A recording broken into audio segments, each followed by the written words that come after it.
8 बजे थे और विजय बरबीघा पहुंचा था। विजय एक पुलिस इंस्पेक्टर था जिसका ट्रांसफर बरबीघा में हुआ था, पर बरबीघा के चौक पर उतरकर विजय चौंक गया। पूरा चौक सुनसान था, आसपास कोई इंसान, कोई दुकान नहीं। ये कैसा गांव है? यहाँ तो कोई भी नहीं, एक चाय वाला तक नहीं। मुझे तो समझ नहीं आ रहा है कि मुझे जाना कहाँ है। विजय आगे चलने लगा। उसे आगे कुछ दिखाई नहीं दे रहा था। अंधेरा काफी था और वो रास्ता भी सुनसान था। सन्नाटा बढ़ता जा रहा था। विजय आगे बढ़ता गया। उसे कुत्तों की भौंकने की आवाजें आ रही थी, इसलिए उसने बैग में रखी टॉर्च जला ली। वो चलता गया। रास्ते में उसे एक बड़ा सा गेट दिखा। गेट पुराना था और टूटा फूटा।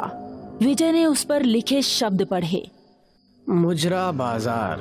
पते के हिसाब से पुलिस स्टेशन यहीं आसपास होना चाहिए। जैसे ही विजय आगे बढ़ा, उसे लगने लगा कि मानो कोई उसका पीछा कर रहा हो। उसने पीछे मुड़कर देखा तो कोई नहीं था। उसने चलना जारी रखा। उसे वापस किसी के होने का एहसास हुआ। वो मुड़ मुड़ कर पीछे देखने लगा। अब उसे डर लगने लगा था। कौन है? कौन है? विजय डरता डरता आगे बढ़ता रहा। उसे सन्नाटे में भी शोर सुनाई दे रहा था। कुछ दूर चलने के बाद उसे एक मकान दिखा जिसके बाहर लिखा था पुलिस स्टेशन। ये कैसा अजीब पुलिस स्टेशन है? इस पुलिस स्टेशन में तो लाइट तक नहीं जल रही। और उसने लाइटर जला लिया। तभी उसे दीवार पर लगी मशाल दिखी। विजय ने लाइटर से मशाल जला दी और उसे दिखा कि कमरे में बस टूटी फूटी टेबल और कुर्सी थी। शायद सब सो गए हैं, इसलिए मुझे कोई दिखाई नहीं दे रहा। आज भूखा ही सो जाता हूँ। विजय वहीं कुर्सी पर सो गया। रात को कई बार उसकी नींद खुली तो बाहर से कुछ अजीबोगरीब आवाजें आ रही थी। सुबह हुई और विजय उठकर पुलिस स्टेशन के बाहर आया। उसने देखा कि एक आदमी हाथ में चाय लेकर उसके पास ही आ रहा था। नमस्कार साहब, हमारा नाम जोरावर है, हम यहीं रहते हैं।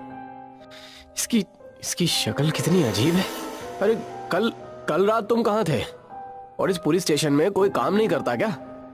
कई लोग आए और कई लोग गए। वो आदमी चाय और कुछ खाने का रख कर चला गया। ये क्या बोल गया? कुछ देर बाद विजय गांव के दौरे पर निकला। उसे गांव में कोई दिख ही नहीं रहा था। ना कोई घर था और ना ही कोई इंसान। वो हैरान था। जब इस गांव में कोई रहता ही नहीं तो यहाँ पुलिस स्टेशन की क्या जरूरत? चलते चलते विजय मुजरा बाजार के गेट के पास पहुंचा। वो गेट को अच्छे से देखने लगा। उस गेट पर कई लाल धागे दिखे। इतने सारे लाल धागे किसने बांधे होंगे? यहाँ तो लोग ही नहीं है। विजय उन धागों को खोलने ही वाला होता है। रुक जाओ, उस दरवाजे को हाथ मत लगाना वरना अच्छा नहीं होगा। क्यों क्यों क्यों क्या होगा? इस गेट को देखकर तो लगता है कि यहाँ सदियों से कोई रहता ही नहीं। हाँ, लेकिन कई साल पहले ये मुजरा बाजार शहर का सबसे बड़ा मुजरा बाजार था। उस समय इस बाजार में बहुत रौनक हुआ करती थी। वहां क्या राजा और क्या रंक, सभी रात को मुजरे वाली के पास जाते थे। शाम होते ही ऐसा लगता था कि पूरी जन्नत इसी बाजार में है। उस वक्त एक राजा था जो इस मुजरा बाजार में अक्सर आता था। जो भी लड़की उसे पसंद आती वो उसे चाहिए होती थी। पर एक दिन इस मुजरा बाजार में एक नई लड़की आई। उसका नाम था गंगा। गंगा पहले नर्तकी थी, पर पैसों की वजह से उसे एक मुजरे वाली बनना पड़ा।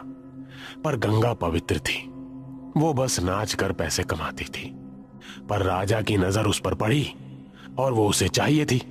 पहले राजा ने उसे खूब पैसे का लालच दिया, लेकिन वो राजा को बिल्कुल पसंद नहीं करती थी। फिर राजा ने अपने घमंड में गंगा को मुजरा बाजार से निकलवा दिया। गंगा रास्ते पर आ गई। फिर उस बाजार की गंगू मौसी को गंगा पर दया आ गई और वो चोरी चुपके गंगा को अपने मुजरे में लेकर आ गई। ये बात राजा को पता चल गई और राजा ने उस रात सारा मुजरा बाजार ही जला दिया, जिसमें सारी मुजरे वालियां जल जल कर मर गई।